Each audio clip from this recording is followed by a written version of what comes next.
நீண்ட நாட்களுக்கு பிறகு ஒரு படம் இயக்கி நடிச்சிருக்கேன். அந்த படத்து பேர் வந்து கவுண்டம்பாளையம். ஸோ இந்த படம் வந்து முழுக்க முழுக்க கோவை பகுதியிலே எடுக்கப்பட்டது.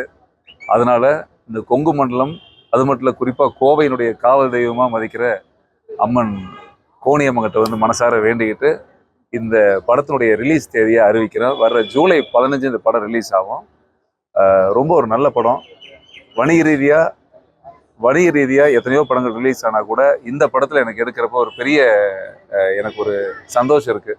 என்னென்னா, இது ஒரு பெற்றோர்களுக்காக, ஒரு பெண் பிள்ளைகளுக்காக, அதுவும் நாடக காதலை மையப்படுத்தி எடுக்கப்பட்ட இந்த படம் கட்டாயமாக அது மக்களுக்கு ஒரு விழிப்புணர்வு படமாக இருக்கணுங்கிறதுக்காக இந்த படத்தை நான் இன்னைக்கு அம்மன் காலடியில் சமர்ப்பித்து அது உங்களுக்கு சொல்கிறேன்.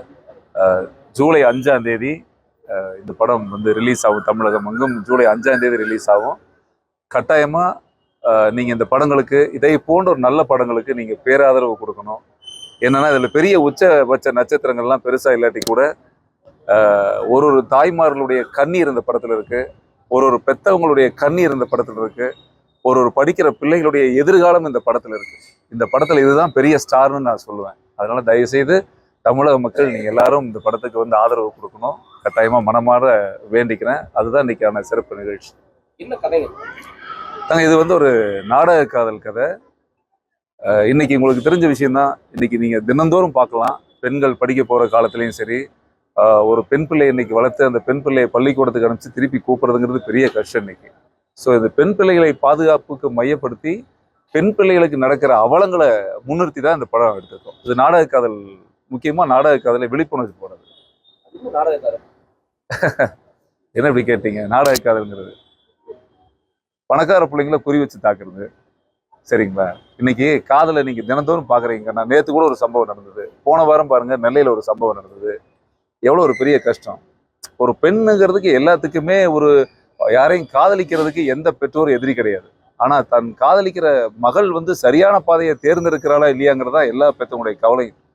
ஏன்னா இன்னைக்கு பல இடங்கள்ல நீங்க பார்க்கலாம், வரதட்சணை கொடுமை, தற்கொலை பண்ணிக்கிறது, ஒரு சுயமரியாதை கல்யாணம்ன்ற பேர்ல இப்ப கூட நீங்க நெல்லையில பாத்தீங்கன்னா, பாவம் அந்த ஒரு பெண் பிள்ளையை கொண்டு போய் 3 நாள் உள்ள வச்சுக்கிட்டு அவங்க அந்த எல்லாரும் சேர்ந்து சுயமரியாதை திருமணம் பண்றாங்க. இந்த சுயமரியாதை திருமணம் பண்றவங்களுக்கெல்லாம் எனக்கு உண்மையாவே ஒரு மனசு வருத்தம் என்னன்னா, எல்லாரும் சேர்ந்து அந்த மன்றத்தை அடிச்சு உடைச்சு பெரிய கலாட்டா நடந்தது நீங்க எல்லாம் பார்த்துருப்பீங்க. அப்படி கோவத்தோட பெண் வீட்டார் வந்து அடிச்சு உடைக்கும் பொழுது உண்மையாகவும் அங்க யாராவது ஒரு ஆட்கள் இருந்திருந்தா அங்க உயிர் சேதம் நடந்திருக்கும். அவங்க வெறும் இடத்த தான் அடிச்சு உடைச்சாங்க, ஆனா உயிர் சேதம் நடந்திருக்கும். அதே நேரத்துல பிள்ளையை பெற்றவங்க தற்கொலை பண்ணியிருந்தாலும் உயிர் சேதம் தான். ஸோ இந்த மாதிரியான சம்பவங்களுக்கு முதல்ல ஒரு முற்றுப்புள்ளி வைக்கணும். இந்த கருத்தெல்லாம் வலியுறுத்துற படம் தான் நம்ம கவுண்டம்பாளையம். இந்த காதல் திருமணங்கள்ல தான் வந்து சமூக நீதி நிலைநாட்டப்படுகிறது.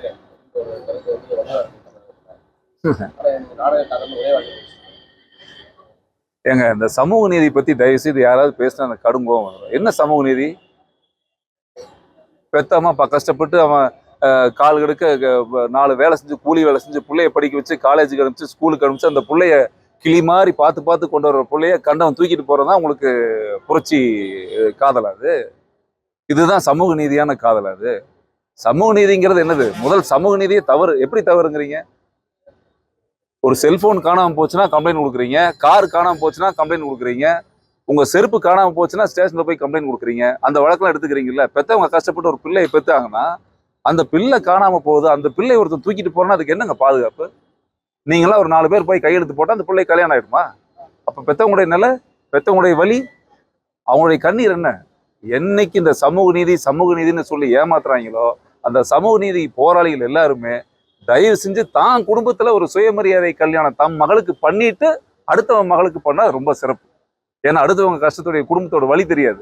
இங்க எல்லாமே என்னன்னா, சாதிய பிரிவினை உருவாக்கணும், மதத்துக்குள்ள பிரிவினை உருவாக்கணுன்ற எண்ணத்துலதான் இதெல்லாம் நடக்குதே தவிர மீதி எந்த சமூக நீதி இங்க கிடையாது. பெத்தவங்க இது நிறுத்தப்படணும்னா என்னுடைய உண்மையான ஒரு வேண்டுகோள் என்ன தெரியுங்களா? தயவு செய்து பெத்தவங்க கையெழுத்து இல்லாம திருமணம் நடக்கக்கூடாதுன்னு ரெஜிஸ்டர் ஆபீஸ்ல ஒரு சட்டம் கொண்டு வரணும். அப்படி கொண்டு வந்துட்டாங்கன்னா இதை போன்ற நாடக காதல் நடக்கவே நடக்காது, எங்கேயுமே நடக்காது.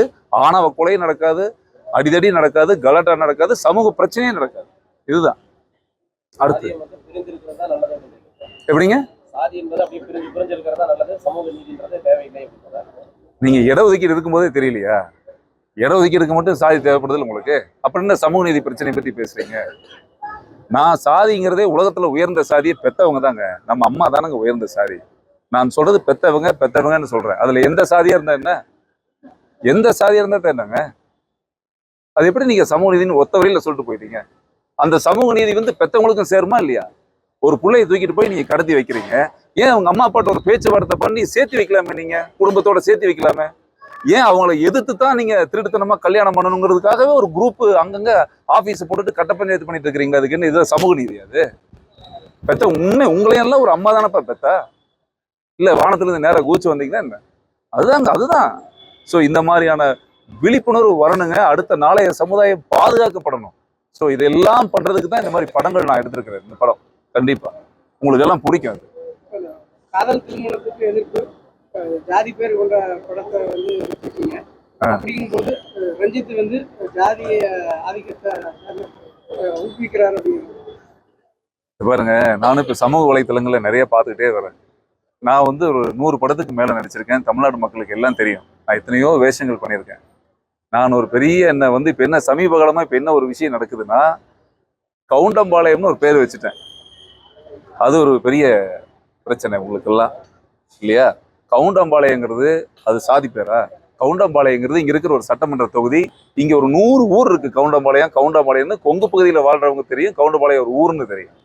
ஸோ அதே நேரத்துல என்னை போன்ற ஆட்களை நாடக காதல்னு நான் சொல்லும் பொழுது மட்டும் என்ன சாதி வெறின்னா பாக்குறீங்க. நாடக காதல்னு சொல்லும் போது ஓ இவன் சாதி வெறிய, ஒரு சாதி வெறிக்காக படம் எடுக்கிறான் அப்படின்னு. நான் என்ன சொல்றேன், இந்த நாடக காதல் வந்து ஒரு சாதிக்கு நடக்கிறது இல்லை, உலகம் முழுக்க எல்லா சாதிக்கும் உருவாகுது, எல்லா மக்களுக்கும் உருவாகுது. பெத்தவங்களுடைய கண்ணீரை பத்தி தான் நான் நாடக காதல்னு சொல்றேன். பெத்தவங்களை எதிர்த்து பெத்தவங்களுக்கு பிடிக்காம தூக்கிட்டு போறதுதான் தவறான செயல்னு சொல்ல வரோம். அப்படிப்பட்ட என்ன நீங்க திரும்பவும் ஒரு நாடக காதலை எதிர்க்கிறதால என்ன ஒரு சாதி வெறியன்னு சொன்னீங்கன்னா கையெடுத்து கும்பிட்றேன். ஆமா நான் சாதி வெறியன் தான் சொல்லிக்கலாம், தப்பு கிடையாது. அது பெத்தவங்களுக்கு தெரியும், பேரண்ட்ஸுக்கு தெரியும். பாதகம் செய்பவரை கண்டால் நாம் பயங்கொள்ளலாகாது பாப்பா, மோதி மிதித்து விடு பாப்பா, அவர் முகத்தில் உமிழ்ந்து விடு பாப்பா. அண்மை செய்திகளை உடனுக்குடன் தெரிந்து கொள்ள இணைந்திருங்கள் இயம்நாடு தொலைக்காட்சியுடன்.